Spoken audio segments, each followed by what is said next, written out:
เมนต์กับเพลงเมืองจีนเด้กับเพลงเมืองอุดมพรนี่นะ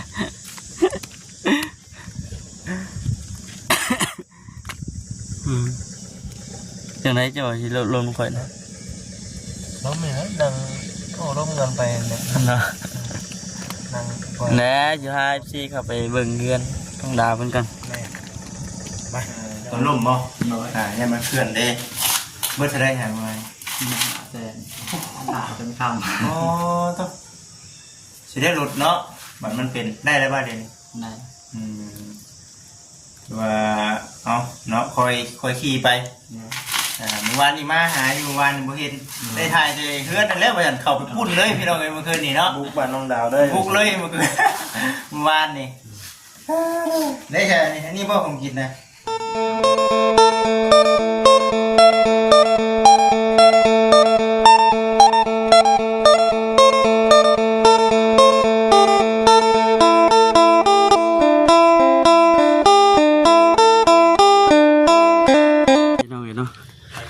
มาสีคำแล้วบัดทีนี้แดดก็เริ่มจากจางจากจืดแต่ละพี่น้องเนาะ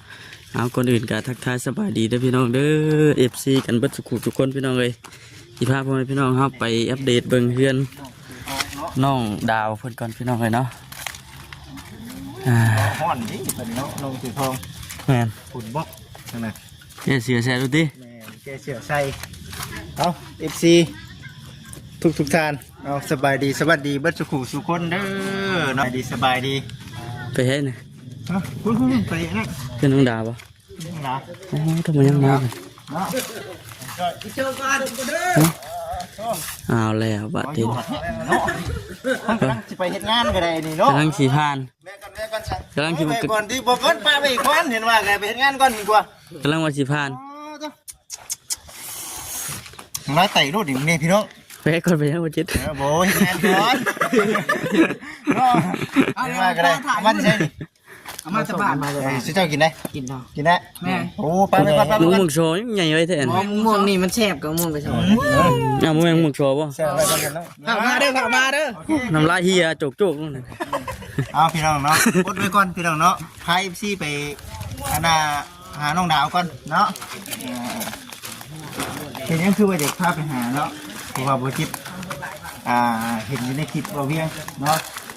ขับรถมาผ่านหน้าบ้านน้องดาวปัดป๊อตู้ผักกระดิ่งนี่เนาะกำแพงมึงกินกำแพงนี่นะนี่ก็เป็นเงินเป็นอะไรเนาะวันนี้คือยังหนูมีเนาะเจิดจ่าเพลงดีอยู่แดงจึงครึ่งอยู่เป็นติเก่งโอ้ครับฮะเนาะเป็นชิ้นอันนี้เห็นเนี่ยเนาะนี่ชื่อมาสีเดือมกับเพลงเมืองจีนเนี่ยถึงทองบ่ถึงทองเนาะสร้างประตูมาท่าให้ได้บ่เนี่ยนี่ช่างพุทธบ่ช่างพุทธแล้วช่างพุทธบ่อันนี้ของช่างประตูเพิ่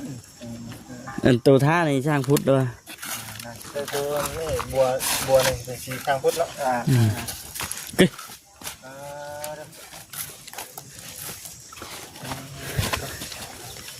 นี่งามเนาะนี่ผ้าใหม่ดิเป็นบอกวานนี่ท่าเมื่อวานนี่เนาะท่าเมื่อวานนี่นะนี่เป็นปีเป็นมันเติมเป็นคนรวยเป็นอะไรเนาะเนาะคือว่างามเลยแบบว่าบ้านเฮาคำว่าเป็นมินิก็คือว่าเติมเรื่องอยู่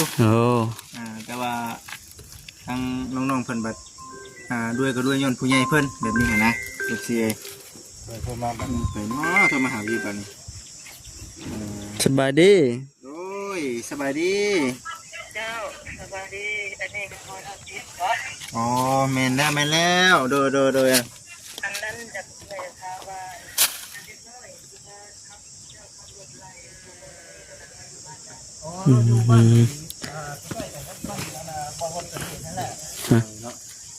นี่เลยนี่เขากับมาถ่ายซีมาเบิ้งกับเพลงบ้านน้องดาวคนพี่น้องเนาะบริมาตัวหึงเลยพี่น้องเลยบ่คำกันเลยก็ตัวกับเพลงกันลูลามาเฮาเลยพี่น้องเนาะเยอะมากกับบริษัทเป็นการลูกมาเรา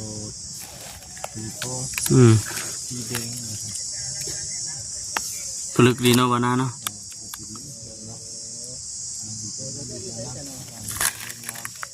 บอดมากก็ถือว่าหึงไงเลยพี่น้องก็เที่ยวบรรยากาศตอนเล่งเถื่ออุบเอาห้อนแห้งขนาดพี่น้องเลย เป็นกำลังใจทางเดินมาคนทางทีมงานทางที่สวัสดีเนาะเมืองจีนแล้วจ้ะ โมเมนต์กับเพลงเมืองจีนเลยกับเพลงเมืองอุดมพรนี่นะ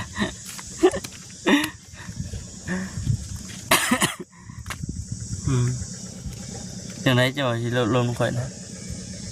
ล้มไหมฮะดังโอ้ล้มเงินไปเนี่ย เนาะ ดัง แหน่จะพาพี่เข้าไปเบิ่งเรือนต้องด่าเพิ่นกัน แม่ไปยังเลย ไป จะโทรมาอุ้ยกลับนี่เล็กๆหน่อยบ่เป็นยัง ถ้าถูกเข่าเลยบัดก็ คักดีเนาะงามพี่น้องเอ้ยยอมรับว่างามมาเอฟซีพ่อแม่พี่น้องเอฟซีมาเบิ่งมันต้องการคนเนาะยอดแล้วบ่สบายดีวานนี่มาเห็นเมื่อวานนี่ทางไหนวาน วันหนึ่งโมแจกมันเป็น หมุนบุญในก็ แจกในบ้าน มันคนบุญขึ้น บ้านพัชวานเพื่อนเด็กปัญหาชาวบ้าน ไปแรงแบบเป็นแรงใส่เขียวอะไรที่ได้มาเนี่ยเขียวนี่ที่จะไป มันต่ำอันนี้บ่ได้ต่ำบ่ โอ้ยโอ้ขี่ไปแล้วบริเวณเนี้ย บ่ได้ต่ำบ่ใช่ไม่ใช่ว่าเขาเคยต่ำมาก่อนแหละมัน โดยทางแต่ผมเคยลงมาก่อนมันเคยเป็นอยู่ ว่าหนึ่งมารถเขามันต่ำเนาะจะมาต่ำเธอเล็กเธอหน่อยอยู่ว่ามันเคลื่อนนะนะ โดยผมเคยลงเป็นแต่ตอนลงแหละมันกับเคยเป็นอยู่ ตัวล่มบ่ น้อย เนี่ยมันเคลื่อนเด้เมื่อจะได้หามา แต่ด่าจนคำ อ๋อต้องสิได้หลุดเนาะบัดมันเป็นได้แล้วบ้าเดี๋ยวนี้ นะ ว่าเนาะคอยขี่ไปเมื่อวานนี่มาหาอยู่เมื่อวานนี่บ่เห็นได้ถ่ายใจเฮือนนั่นแหล้วบ่ทันเข้าไปปุ้นเลยพี่น้องเอ้ยเมื่อคืนนี่เนาะ บุกบ้านน้องดาวได้ บุกเลยเมื่อคืนเมื่อวานนี่ได้แค่นี้อันนี้บ่ผมกินนะ ทำมาคุ้มเลย โอ้เอาเนาะจากนั้นได้พี่น้องเอ้ยถือว่ามาอัปเดตอันน่ะหัวเฮือนเนาะ น้อย ถือว่าโอ้งามแล้วภายนอกนี่ไอ้ว่ามันโอเคไปแล้วยังแต่ตัวนี้เป็นบ่น้องบ่ น้อยนี่เลยตัวนี้แล้วก็เก็บตามขอบมันสี ตัวนี้นี่นะจะเป็นห้องน้ำเนาะ น้อย ตัวนี้นะตำรวจคือในเรื่องเพื่อนทานนั้นเป็นของทางน้องดาวเนี่ยมาแล้วตัวนี้คือสมบูรณ์เนาะ น้อย สมบูรณ์แบบเลยจะได้ว่าเอามาอัปเดตของครับทุกทีได้เบิ่งในชมก่อนเรื่องปูนนี่ก็ไว้นี่ก่อนเนาะยังเท่านี้เป็นบ่ปูน น้อยยังตอนนี้ เมื่อวานนี้มาบ่พอแล้วมื้อนี้ก็เบิ่งก่อนนะว่าซั่นพี่น้องเอ้ยเนาะน้องเพิ่นสิมีเวียกไปใส่บ่มื้อนี้ว่าก็ได้ว่าเอามาก่อนแต่ว่ามีเวียกอยู่ข้างนอกก็ได้ว่ามาถ่ายสิได้เบิ่งในชมก่อน น้อยเบียกอยู่เลย มื้อนี้บ่ น้อย เดี๋ยวอย่าว่ามามื้อนี้ก็บุกเพิ่นอีกเนาะบุกอีกมื้อนี้ก็บุกอีกพอแห้งแล้วเนาะ ไอซีสิว่าได้ติเจ้าจิตแล้วเนาะบุก เจ้าของมาอยู่บ้านวัดเอ้า ขอ เห็น คุ ตื้ ยว่าด้วยกันคือเพราะว่าแหละมันเละในช่วงนี้กันระมัดระวังน้ำน้องลาเนาะออกไปข้างนอกไปใส่กระนอกน้ำแดงไม่ได้ใส่เลยมีบ่กันเนาะเราก็มีค่ะไม่ได้ใส่ระวังเงาเนาะระมัดระวังไปน้ำนี่ก็ดีใจน้ำน้องเด้อคือเพื่อนเรื่องอันน่ะหัวเพื่อนนี่ป้าต้องเอาเดี๋ยวปึงไก่เนาะครับแล้วจะว่าเพื่อนนี่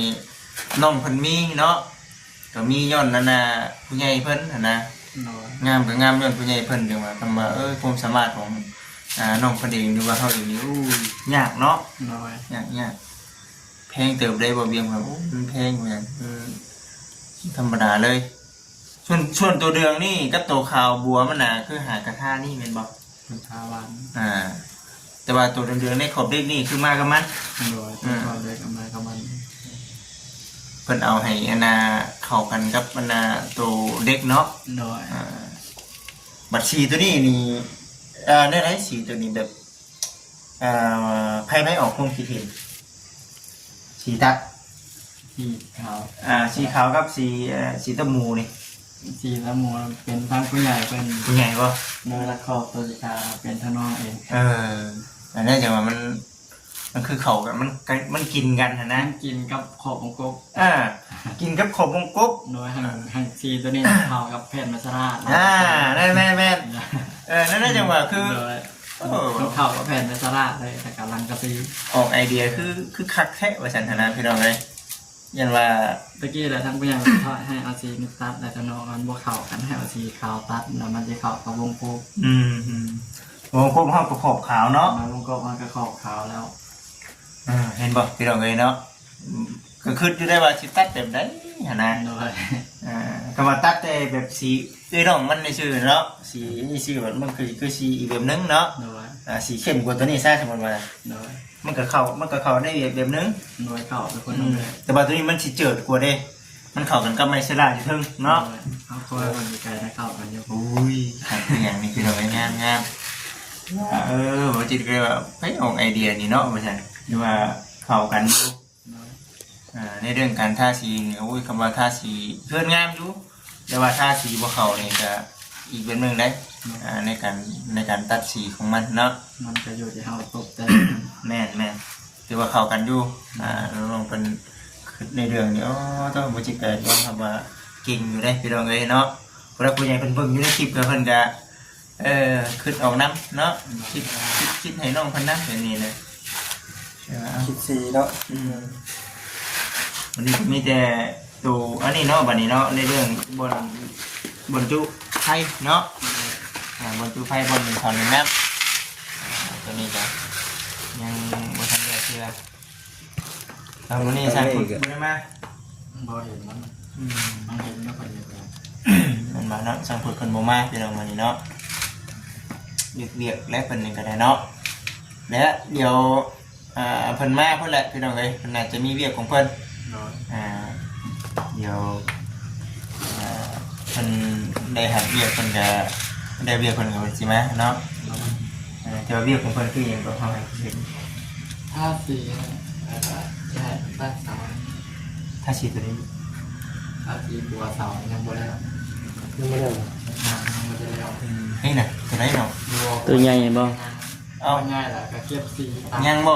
ตัวใหญ่ยังบ่ ตัวนี้เว้นท่าสีขาวตัวใหญ่น่ะ บ่ เอ้า สีรองพื้นสิบ่น่ะ สีห้องเพื่อนเลย แม่นใช่บ่เนาะตัดนี่ได้ซะ ตัดก็ได้ อันตัวขาวนี่บ่แม่นบ่นี่ ขาวเนอะแม่ก็ตัดแล้วนะ ตัดมาในนี้เนาะ แต่บัวท่าสีทองบ่ แต่ตามขอบมันไม่ใช่นะหาเก็บสีไว้ไงเก็บสีตามขอบมันยัง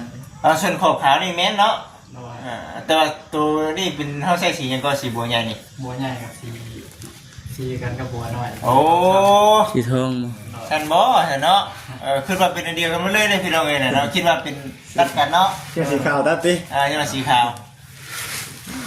ก็ง่ายอีกเนาะเอามาลองเบิ่งพี่น้องว่าเป็นสีทองมันสิเป็นได้ใดสีเหลืองเนาะสีทองก็แม่นสีเหลืองก็แม่น เดือนแล้วแล้วเนาะ ยังเนาะได้ในเรื่องการติดสีแน่ทางการคนติดสีแล้วก็มีกับพาเอฟซีมาเยี่ยมยามทำไทยทั้งน้องดาวเพิ่นอันน่ะลืมเว้าเลยตัวอันนั้นเนาะผู้ช่วยเว้าจิตชื่อนั่นนะหรือว่าทางผู้ใหญ่เพิ่นบอกน้องหรือว่าน้องมาเฮ็ดเองบ่เมื่อนั้นดื่มเนี่ยน้องเพิ่นไปใส่เนาะมื้อน่ะบ่อยู่เนาะน้องเพิ่นบ่อยู่มื้อนั้นน่ะลืมแล้ว ชื่อยัง บ่จิตชื่อน่ะบอลใบถ้วยเนาะน้องเนาะ มันไว้ตัว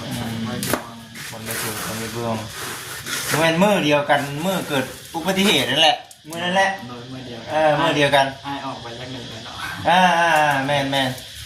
มื้อนั่นแหละบ่จิตชื่อน่ะอันนั้นมาให้ในการบ่เห็นน้องเพิ่นคันว่าถ้าน้องเพิ่นมาจะว่าสิบ่เกิดอุบัติเหตุจักมื้อน่ะเนาะ ถ้าจนกลัวน้องเพิ่นมาเนาะยัน